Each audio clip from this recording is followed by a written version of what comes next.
오늘 제목 한번 읽어볼까요? 오늘 제목입니다. 시작. 축복의 사람. 네. 축복의 사람이 아니라 축복받는 사람인데, 제가 이게 좀 잘 안 돼요. 좀 정신이 어디 갔나, 이게 잘 안 되고 있어요. 축복받는 사람이에요. 축복의 사람이 아니라. 그래서 축복받는 사람이 어떤 사람이냐. 여러분은 생각 한번 해보세요. 내가 하나님께 축복받는 사람으로 행동을 하시나요? 여러분의 행동과 삶과 여러분의 마음속에 있는 것을 한번 가만히 들여다보세요. 이 정도 하면 하나님이 축복을 주시겠다. 아마 이렇게 좀 깊이 좀 생각해 봤으면 좋겠어요. 오늘 본문은 예수님께서 세례 요한에 대해 말씀하시면서 하나님 나라 안에서 누리는 참된 축복이 무엇인지 보여주는 본문이에요. 우리는 세상 사람들은 흔히 축복하면 물질의 축복, 또 세상의 성공만을 이야기하는 사람들이 많죠. 우리 늘 그렇죠. 그리스도인인데도 세상에서 조금 잘 풀리고 돈 조금 벌으면 성공했네. 그죠? 복 받은 것 같아. 진정한 복일까요? 그렇지 않습니다. 여러분, 아무리 세상적인 축복이 있다고 하더라도 하나님의 축복과는 달라요. 성경이 말하는 축복은요, 하나님 안에서 누리는 참된 평안과 영적인 기쁨을 말하고 있어요. 세상적인 복과 다르죠? 그런데 우리는 누굴 따라가요? 여러분은 이번 한 주 동안 무엇을 따라갔습니까?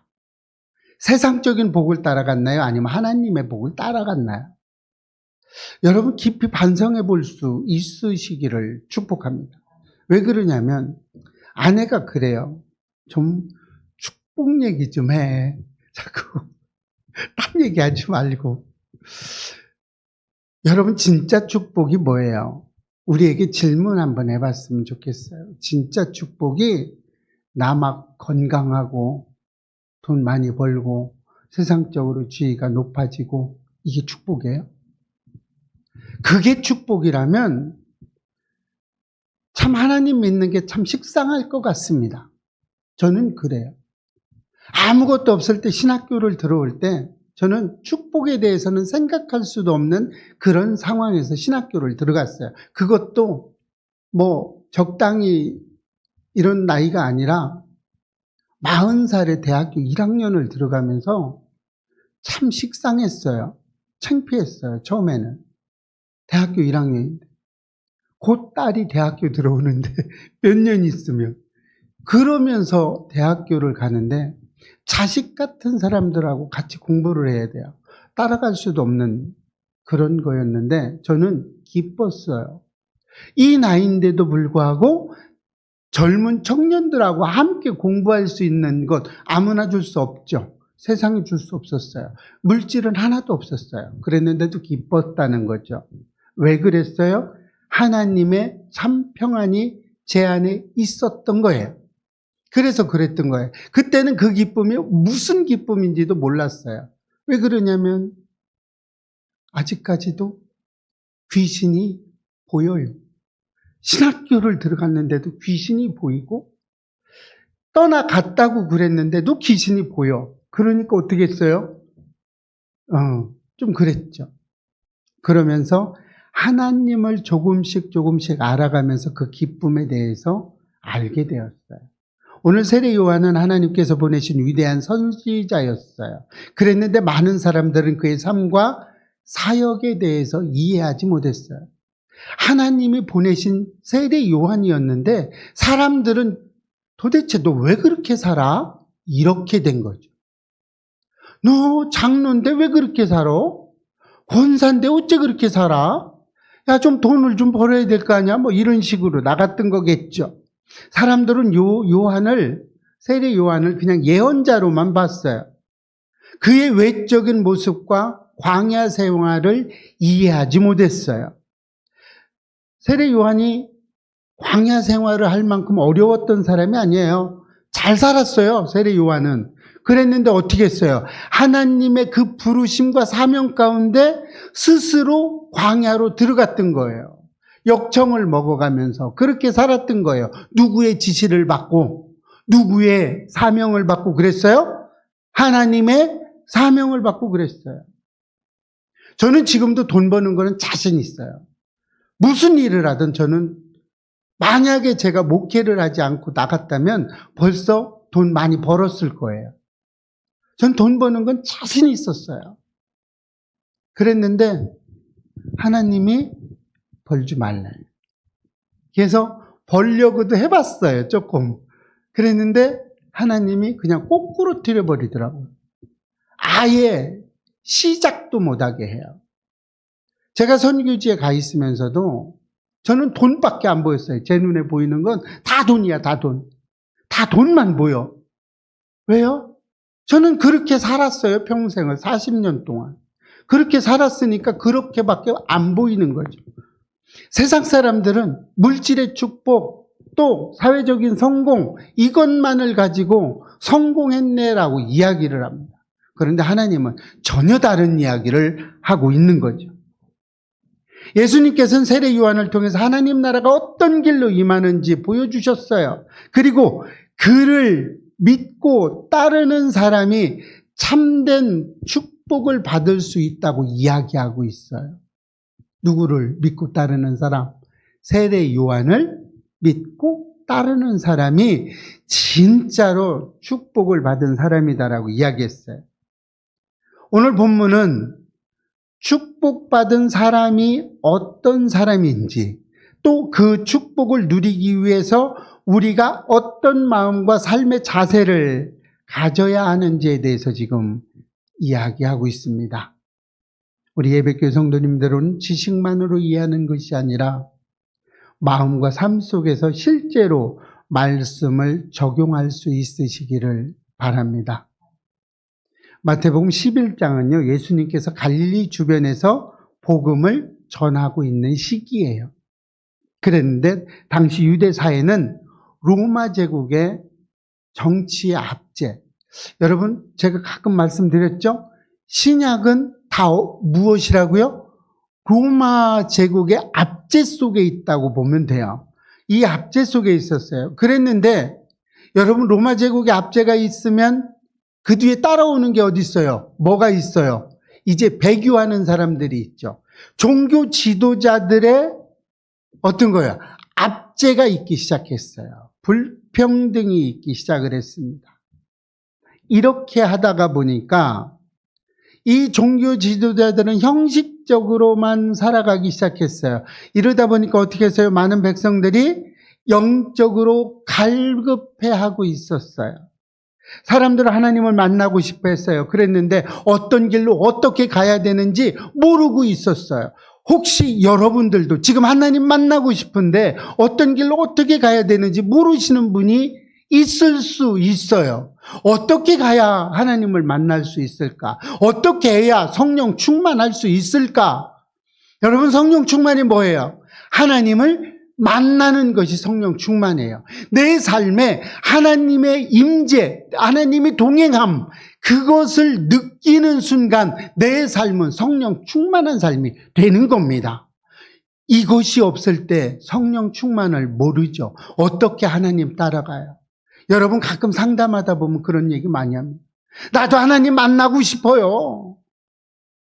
근데 어떻게 만나요? 모르는 거예요. 왜 몰라요? 하나님이 어떤 분인지 모르기 때문에, 모르니까 어떻게 가야 될지 모르는 거죠. 하나님 어떤 분이에요? 늘 내 마음에 있는 사람이잖아요. 늘 밖에 서서 문을 두드리고 있는 사람이잖아요. 내 마음에 문만 열으면 하나님 만나는데 그 문을 안 열어놓고 하나님 어떻게 만나요? 여러분, 아무리 비가 쏟아져도 단지의 뚜껑을 덮어놓으면 그 속에 물 들어가요, 안 들어가요? 하나도 안 들어가요. 하나님이 나는 안 만나주나 봐. 왜 안 만나줘요? 내가 문을 안 열어서 그렇지. 내가 세상의 걸로 잔뜩 문을 닫아놓고 있으니까, 세상의 것으로 두껍게 칠해놓고 있으니까 예수님이 문을 열 수가 없죠. 못 열죠. 그래서 못 만나는 거예요. 여러분, 하나님은 내 마음속에 와 있어요. 지금 내 마음 밖에서 문을 두드리고 있어요. 얘 문 좀 열어다고. 그런데 안 열어요. 그러고 뭐라고 그래요? 하나님이 나를 안 만나줘요. 이렇게 얘기하는 겁니다. 지금 이 시대 이스라엘 백성들이 이렇게 갈급해하고 있었어요. 하나님을 만나고 싶은데 어떻게 해야 되는지를 도대체 모르는 거죠. 이렇게 혼란스러운 상황을 만들어 놓고 있어요. 그런 가운데 세례 요한은 광야에서 회개를 외쳤어요. 그리고 세례를 베풀며 메시아의 길을 준비하고 있었습니다. 요한은 마음은 새롭게 하고 하나님 나라를 기다리는 삶으로 인도했죠. 요한이 회개하라고 그러는 건 뭐였어요? 우리의 마음을 새롭게 하라는 거죠. 이렇게 새롭게 하라는 거예요. 그리고 하나님 나라를 기다려라는 것이죠.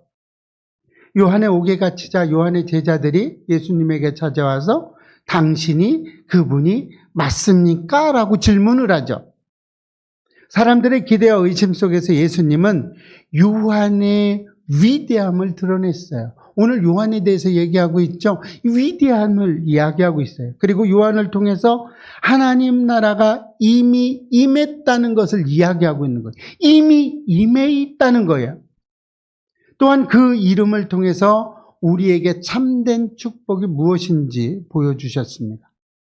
오늘 본문은 예수님이 말씀하시는 축복받는 사람에 대해서 아주 잘 묘사해주고 있죠. 여러분 쭉 이렇게 본문 읽으면서 그런 느낌을 받았죠? 아, 이런 사람이 축복받았겠구나. 여러분이 옆에 있어도 그렇죠? 믿음이 좋은 사람들 보면 아, 저 사람은 축복받겠구나. 그죠? 그런 거예요. 그랬는데 여러분 거기에 세상을 살짝 얹어요. 뭐라고 얹어요? 명예 좀 있고 올라가고 그러면 하나님의 축복이 임해서 저렇게 됐다라고 얘기를 해요. 틀리죠? 여러분 그거하고 이거는 다른 얘기를 하고 있는 겁니다. 그래서 오늘은 축복받은 사람은 어떤 사람인지 알아보고 은혜 받고 우리의 삶에 적용해서 구원받은 백성답게 우리 예배교회 성도님들은 이 땅에서 살아가시기를 축복합니다. 축복받은 사람은 하나님께서 보내신 사람을 인정하는 사람입니다. 오늘 본문 7절이죠? 읽어보겠습니다. 시작. 예수께서 우리에게 요한에 대하여 말씀하시되 너희가 무엇을 보려고 광야에 나갔더냐 내가 진실로 너희에게 말하노니 여자가 낳은 자 중에 세례 요한보다 큰 이가 일어남이 없도다. 예수님께서 세례 요한에 대해서 말씀하시는 이 장면은 하나님이 보내신 사람을 올바르게 보고 인정하는 것이 축복의 시작이라는 거예요. 지금 이렇게 이야기하고 있는 거죠. 요한은 하나님 나라가 임할 길을 준비하는 선지자였습니다. 요한은 메시아를 소개하고 백성을 준비하는 중대한 역할을 맡았어요. 또 사람들은 그 메시아와 사역을 온전하게 이해하지 못하고 있어요. 아주 중요한 사람인데 예수님의 그 사역을 준비하는 아주 중대한 사역인데 사람들은 알았어요? 못 알았어요? 모르고 있었어요. 세상은 외형이나 권력, 명예를 사람의 평가로 기준하고 있었습니다.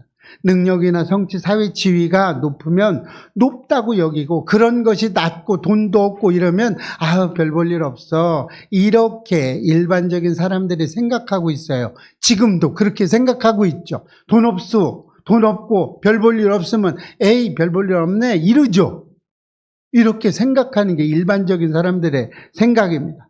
그러나 하나님은 눈에 보이는 기준이 아니라 마음과 믿음의 기준으로 사람을 세우신다는 거예요. 요한처럼 세상의 평가로는 이해받기 어려운 선지자도 하나님 나라에서는 중요한 도구가 된다는 이야기입니다. 예수님께서 여자가 낳은 자 중에서 세례 요한보다 큰 이가 일어남이 없다고 말하는 것은 하나님이 보내신 자를 인정하고 존중하는 것이 영적 축복의 문을 여는 열쇠라는 사실을 지금 알려주고 있는 거예요. 여러분 그런 거예요. 오늘 본문에 그렇게 나와 있죠. 세상에서는 여자가 난 사람 중에, 인간이 난 사람 중에 요한보다 큰 이가 없다라고 얘기해요. 그죠? 그런데 천국에서는 지극히 작은 자도 요한보다 작은 사람이 없다라고 얘기하고 있는 거예요. 여러분, 이 뜻을 잘 기억하셔야 돼요. 이것은 뭐예요? 하나님 보내신 자를 인정하라는 뜻에 있다는 거예요. 우리가 하나님의 눈으로 사람과 사역을 바라볼 때 세상적인 가치와는 전혀 다른 축복을 경험하게 돼요. 하나님의 시선에서 쳐다보라는 거예요. 우리 교회 안에서 또 교회 밖에서 만나는 사람들, 또 사역자들, 말씀을 대하는 사람들을 존중하고 그들을 통해서 역사하시는 하나님을 인정해야 된다는 겁니다. 누군가의 방식이나 모습이 세상의 기준과 다르더라도, 세상의 기준과 다르더라도 그 안에서 하나님이 일하심을 바라보는 마음을 가져야 한다. 이런 얘기를 하고 있는 거예요. 여러분, 이단들이 더 열심으로 전도하는 거 아세요? 이단들의 전도 방식을 우리 개신교인들이 따라가지를 못해요. 왜 그래요? 그들은 죽기 살기로 전도하는데 왜 우리는 진짜인 우리는 왜 죽기 살기로 못해요? 왜 못해요? 이단들한테 인격적인 모독까지 해봤어요. 그래도 그들은 화내지 않아요. 그리고 계속해서 말을 합니다. 나와보라고. 그런데 우리 어떻게 해요? 조금만 기분 상하게 하면 가 틀렸어 저 사람. 그러죠? 그렇게 해요. 이단들은요, 인격적인 모독을 해도 받아요. 맞아요. 그러면서 해보세요. 진짜 그들과 이야기 한번 해보세요. 그들의 열정을 좀 따라갔으면 좋겠습니다. 하나님이 바라보는 시선으로 쳐다봤으면 좋겠어요. 진짜인데 안타까움이 너무나 커요. 진짜인데, 우리가 진짜인데 왜 가짜한테 맨날 밀리냐 이 말이죠. 하나님이 보내신 사람을 인정하고 그의 사역과 메시지에 순종하고 함께 동행할 때 참된 축복은 우리에게 흘러온다는 거예요. 성경의 말씀과 성령의 음성에 민감하게 반응하고 삶 속에서 하나님이 주시는 메시지와 또 사람을 통해 배우려는 마음을 가질 때 우리의 삶은 자연스럽게 하나님의 축복으로 채워지겠죠. 이 말씀이 믿어지시나요? 하나님의 삶으로 갈 때, 민감함으로 반응할 때, 뭐에 민감함? 말씀에 민감하라는 거예요. 여러분, 사람의 말에 민감하게 반응하지 말고, 그런데 우리 사람의 말에 민감하죠. 하나님의 말에는 민감하지 않아. 완전히 둔해. 아니, 생각지도 안 해. 그런데 사람한테는 조금만 무슨 소리만 하면 아째 그런 소리를 나한테 막 이러면서, 그죠? 여러분, 뭐 시침 뚝 떼지만 그래요. 세상의 말에는 그렇게 민감하면서 하나님의 말씀에는 왜 그렇게 둔하냐 이 말이에요. 이런 거죠. 또한 우리가 하나님께 쓰임받는 사람들을 존중할 때 또 우리 자신도 하나님의 귀한 역사에 참여하는 통로가 될 수 있다는 거예요. 묻어가는 거죠. 함께 가는 거죠. 당신 말이 맞아요 라고 하면서 가는 거죠. 축복받는 사람은 세상의 눈으로 사람을 평가하지 않습니다. 하나님께서 보내신 사람을 올바르게 바라보고 그를 통해 이루어지는 하나님의 뜻을 인정할 때 우리는 비로소 참된 축복 속에 거하게 됩니다. 세례 요한을 인정하는 하나님, 또 세례 요한을 지금 예수님이 인정해 줬죠? 이런 예수님의 말처럼 하나님이 보내신 사람을 존중하고 순종하는 삶이 하나님의 축복을 경험하는 첫걸음이 되기도 합니다. 축복받는 사람은 세상의 기대를 넘어서 마음으로 순종하는 사람이에요. 오늘 12절 14절입니다. 시작.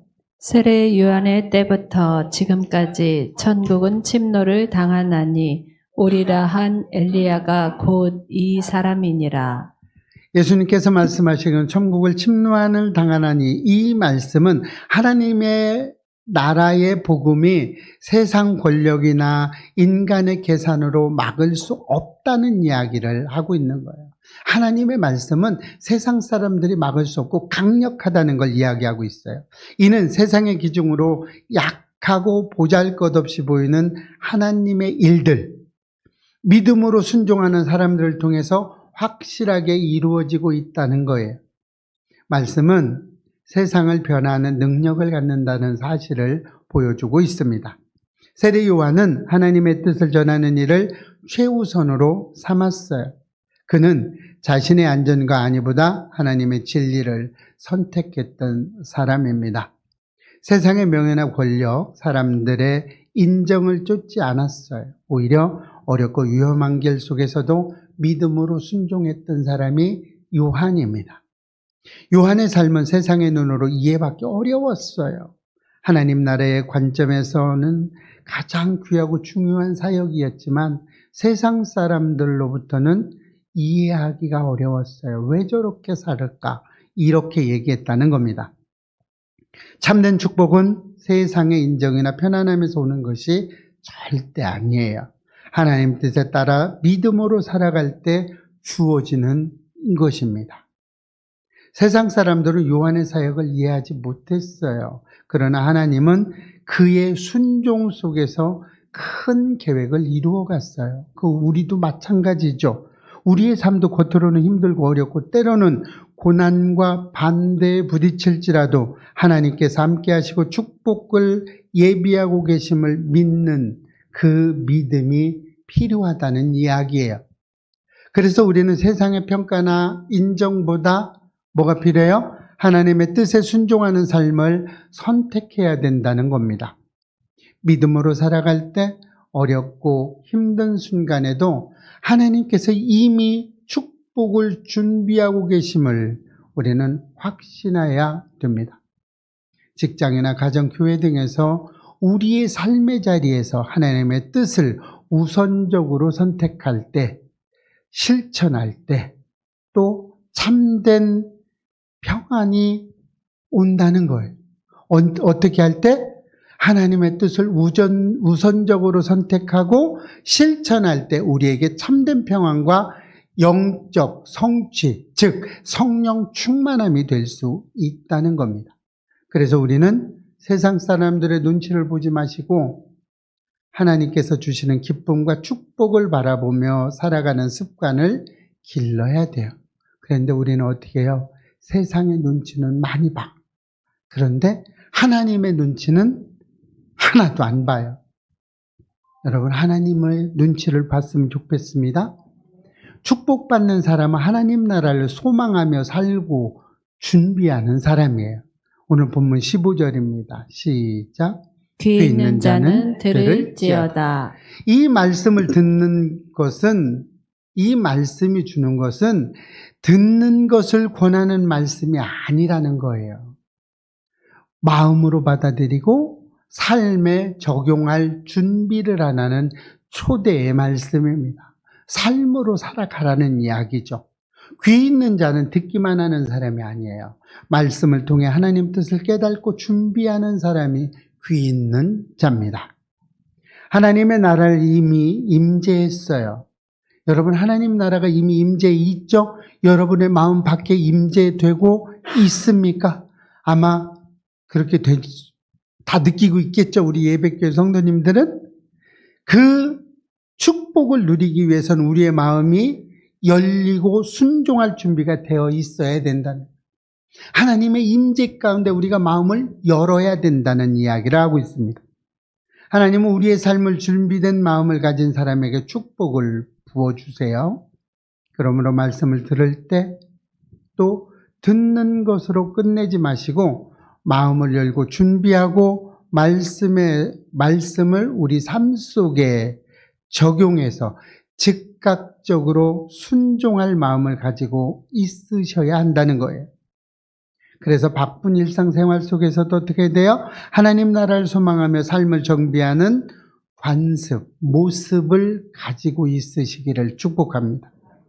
교회 과정에서 말씀을 나눌 때 준비된 마음으로 하나님의 음성에 민감하게 반응할 때 우리는 축복을 받는 사람이 됩니다.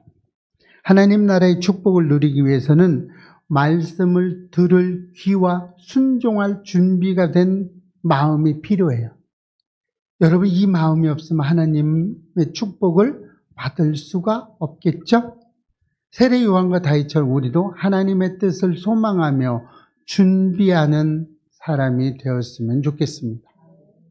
이런 참된 축복을 날마다 누리는 우리 예배교회 성도님들 되시기를 주님의 이름으로 축원합니다.